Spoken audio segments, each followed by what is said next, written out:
absolute beauty of this place, you just cannot explain. So today we are at RedRock Crossing. You definitely can see more, I feel like, on the bike trails. Like we're on one of the bike trails. Red Rock City, whatever, Sedona. Maverick is loving this path, I'll tell you that. Welcome to the channel of the Roving Vets. This episode we will be in Sedona, Arizona. We are at RedRock Crossing, Red Rock City, whatever, Sedona, in Arizona, and it is beautiful today. It is a little bit chilly, but that's not bad. We can hit. It's definitely beautiful though. Maverick is loving this path, I'll tell you that. Look how beautiful this area is. This is the RedRock Crossing. This is that Bell Rock, whatever it was, area. This little path. Maverick's enjoying smelling all the things and, you know, doing doggy things on all the things. Oh, it's definitely chilly. It's definitely overcast today, but at least it's not sweating hot. I'll take it. It's definitely beautiful out here. Now, as we try to keep you updated on, you know, what's wheelchair accessible, what is easy for if you have joint issues, whatever, you can drive past here. But if you have bad knees, there's quite a bit of up and down rocks. I don't know that this one would be one you would want to do if you have joint issues, pretty much. It's beautiful, and you can see it from the road, which is good. You just can't get all the way up in here. See, look. This is what we're dealing with. Partially. There's more rocks than this, of course. Maverick's peeing on everything. RedRock Country in Sedona, Arizona. It's really beautiful out here. Like, really beautiful. There's all the red rock caused by iron, apparently. So yeah, Sedona, Arizona is where we're at right here.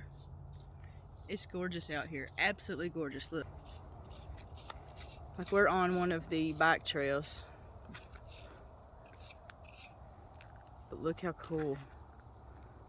What does Maverick think?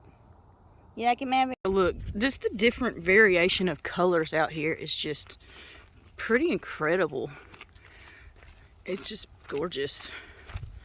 Maverick's loving it. Look at that. Sorry his fit's a little bouncy because I'm walking. Should've got the GoPro for this part probably, but there's you a better view. You can really see the color formations this way better. Trees are in the way of the other ones, but it's definitely beautiful. See that? So behind me, that is the Bell. Sorry, there's lots of rocks, I'm not trying to die. That's the Bell part. You can go around it. I don't think we went all the way around it because Rob wanted to do the bike trail. But now we're back on the regular walking trail. You definitely can see more, I feel like, on the bike trails.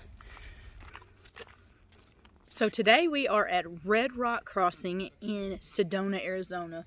I'm talking this whole thing, like everywhere. It's just beautiful. This one's covered by trees, but it is so beautiful out here. I'm not gonna lie, it's made me start telling Rob, hey, maybe we should live here. It's really pretty. What is pretty neat, like if you were going to camp long term out here, even though I don't think you're not supposed to, but how are they gonna stop hikers? I guess they couldn't. At least you got a water source for your life straw. Look, Maverick would have lost his mind. We got little buddies out here too. It's really pretty. So on this little hike that we're doing, if you have a backpack, it'd be great for your water, your food, whatever, depending on how long you plan on staying out here. But you're on the creek pretty much the whole time too. So that's kind of why I say a life straw would actually be a really great idea out here, because you could just use it at the creek and then get whatever water you want and be done with it, right? The beauty, the absolute beauty of this place, you just cannot explain. Sorry if you can't hear me, but wow. I would absolutely live here. It's gorgeous, as far as you can see. So this is the Bell Rock formation. We did walk around that one the other day. Now we're driving, but we did. Look how beautiful. There are not words to describe it. Like, and really pictures don't do it justice either.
This episode we were in Sedona, Arizona. So we were staying at Dead Horse Ranch State Park outside of Sedona before we went on into Sedona there.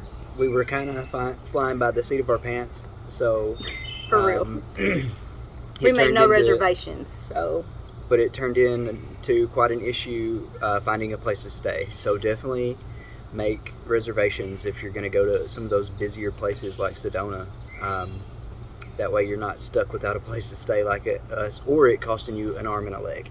Yeah, because the first night we stayed, the Dead Horse State Park was 30 minutes from Sedona, so it's not like it was like right there. Now, is 30 minutes far to drive? No, not really, not in the grand scheme of things. I lived 30 minutes from town growing up. That's not a big deal. But some people want to stay closer, some people want to stay farther, right? Well, that place was 30 minutes outside, but it was only $40 for the night. The next night we looked out and we found somewhere in Sedona. You know what the fun part about that one was? Well, it only had one night available too.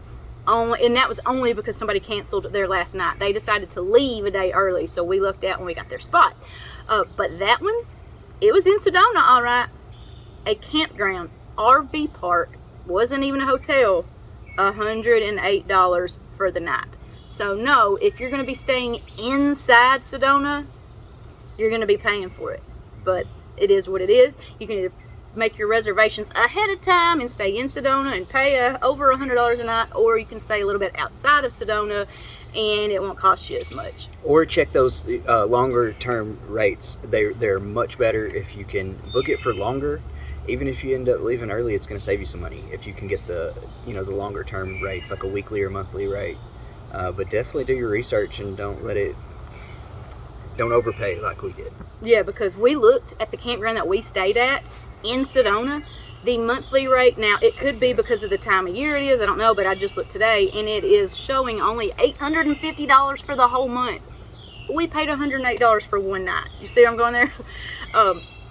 Depending on how long you want to stay, it might pay off just to get the whole month. I don't know. Check with them and see, I guess, when you get there.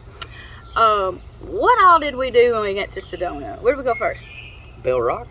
Bell Rock. He did, and I didn't even write that on our cheat sheet, so he did good. He remembered. We went to Bell Rock. We did hiking trails, biking trails. And when we say we did the biking trail, we didn't bike. We actually walked it. Videos at this point. But Sedona is beautiful, so you're going to have to see it for yourself. Absolutely. And one thing you need to know if you're going to that chapel, though, it is not somewhere that you can park easily. So if you have someone that is has any kind of mobility issues, you're going to want to drive them all the way to the top, all the way to the chapel, drop them off, and then go all the way down and park your car, because there's not going to be parking at the top, and anybody with any type of mobility issues is going to struggle to get up there. So it is kind of a walk, but totally worth it. I would totally do it. It is the most beautiful view that you'll ever see. I grew up in church. I was not Catholic, and I don't even remember if this church was actually Catholic or just kind of did some of those things, but it was still very interesting to see anyway. Definitely suggest, if you're already going to be in Sedona, why not? It's absolutely gorgeous, one of the most beautiful views, so make sure you check that out for sure. So get yourself a good GPS that is reliable and knows the length of your rig and what you're driving, because this was another situation where I come into Sedona and I followed a GPS into somewhere where I did not belong. I went down some crazy curvy roads that we had no business being on, and ended up having to turn a fifth wheel around on a trailhead of a hiking trail. We had to turn around in the parking lot of the trailhead on the hiking trail, and I don't wish that on anybody. We made it, but I don't. I hope you never have to experience that, because... All right, the night that we stayed at the Dead Horse State Park, we just cooked in that night. We had groceries. We just did the camper cooking thing. You've seen plenty of those videos at this point. So did some camper cooking. Didn't want to get outside and do a whole lot because we were tired by the time we got there. But the next night that we were there, we actually did the sit-down restaurant. The meal, was it worth what we paid for? I'm a foodie. Rob knows I'm a foodie. We're foodies. We like food, and we don't mind paying good money for good food, but we want it to be good food, right? After the tip, which we tip 20% everywhere, unless it's outstanding service, then we'll tip more than 20%. But this place, service was okay. They were swamped, like I guess pretty much everywhere is these days. But tip and all, it was $115, and that was one of those that I personally would say it was not worth it. I don't mind paying good money for good food. That one, I'd maybe look somewhere else. I would say the only reason we even really ate there, though, is because by the time of night we got there, it was one of the few places actually open that didn't require reservations. And so this trip, 2 nights in Sedona, was $361.37. Is that a little pricey for 2 nights? Yeah, it is. Be looking to pay that in Sedona, though. But if you're going to plan ahead and not do last minute like we did, because we're doing this, plan ahead, just stay outside of Sedona 20-30 minutes like we did the first night, and it'll cost you way less money. So I would suggest that. Stay out of the tourist traps. Oh, don't take, there's some places, there are a lot of places in Arizona, though, that you cannot bring your big rig. Make sure you are looking, make sure you're using an app that will show you the correct dimensions of your camper, and if you can go on those roads. Because in Sedona, there was a road that said you couldn't take campers down it. Well, we were just curious what it looks like, so of course we have 2 vehicles on this trip, and we drove it, and I remember thinking, oh my goodness, I can't imagine getting on that road. Because some people ignore warning signs, right? You'll see the sign on there that says no trucks. I mean, you're watching traffic, or you just might miss those signs. I was on those roads that I had no business being on, but I had no idea following that GPS. You know, sometimes if you're watching traffic and that GPS is telling you where to go, you do it, and it's going to be too late before you realize it. And then you got to turn around on a trailhead, and I do not want you to have to do that during that adventure.